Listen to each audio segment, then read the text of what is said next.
કદિયા આ મારા મોટો ભાઈ છે અને મારો નાનો ભાભી છે. મોટો ભાભી છે મોટો ભાઈ છે 50 વર્ષે પહેણો છે. કાકા આટલી ઉંમરમાં જો લગન થતો શું ગપ્પો મારો છો? મારા બાપાએ સાહેબ બહુ ખોડ્યું 17-18 જોડી બૂટ ગઈ ગયા તાના તારે મેલ પડ્યો સાહેબ. લોટો જરૂર નહીં કમાવું છો સાહેબ. બરાબર મને તપાસ કરવા દો 2 મિનિટ. હાથ ગાલો કે સાહેબ ભાઈ હા સાહેબ કોઈ દાઢી નહીં સાહેબ. 2 મિનિટ.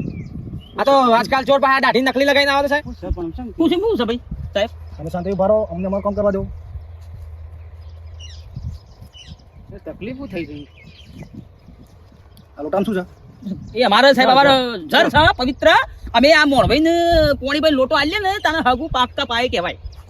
ચલો આ લોટો ખાલી કરી દો, તમે ઢોળી દો. ને સાહેબ લગન તૂટી જાય, ભાભી લગન તૂટી જાય ભાઈ, મારા ઉંમરે તો જવાનું. લાલ મારો સંત લાગજો સાહેબ. આ અમારો લોટો ઢોળી જાય તો સાહેબ હગુ તૂટી જાય ને રાતી સાહેબ અમારા રિવાજ રીતિઓ તમને ખબર ના પડે, અમારા બૈડી મળી જાય.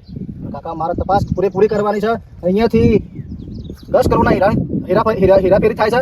દરેક વ્યક્તિને મારે તપાસ કરવાની છે. કરું હા હા, અમે ખબર ના પડે સાહેબ. કોઈ વ્યક્તિને મારે જવા નહીં દેવાના. આ લોટો ખાલી કરો, સાહેબ મોણ મળી જાય તો તમે પાણી ઢોળી દો. પેલા વેભાઈ નાલવાનું છે, મોરભાઈ નાલી પછી વેભાઈ નાલવાનું છે. લોટો પાણી પડેલું સાહેબ. અને અમે અમારા મોણસ મળી જાય કે તો મારી યાર શોભ લાગે. બીજા લોટામાં ઠલવી દઈએ ના તો વિધમ ના ઠલવા તો અપમાન થાય. આ તો એક કામ કરો, આ જેને લોટો આપવાનો છે પછી તો ખાલી કરવાનો છે લોટો. ખાલી કરી દો સાહેબ, ખાલી કરી દો. પછી તો પાણી ઢોળી દેશો ને. જોડી સાહેબ હા, ચલો ચલો અમે આવીએ ગાતી. હા ગાતી ચલો બાકી અંગાત ગાતી. પછી તો પાણી ખાલી કરશો ને લોટામાં. કશું હેડો. હા તો ચલો અમે ગાતી આવીએ, જોડે જઈએ. ચલો સાઈડમાં કરતો રી ના ના ચોપડી. એ હંગાત આવશે પોલીસ ધોકા મેલશે. મારી મણી તો ગડી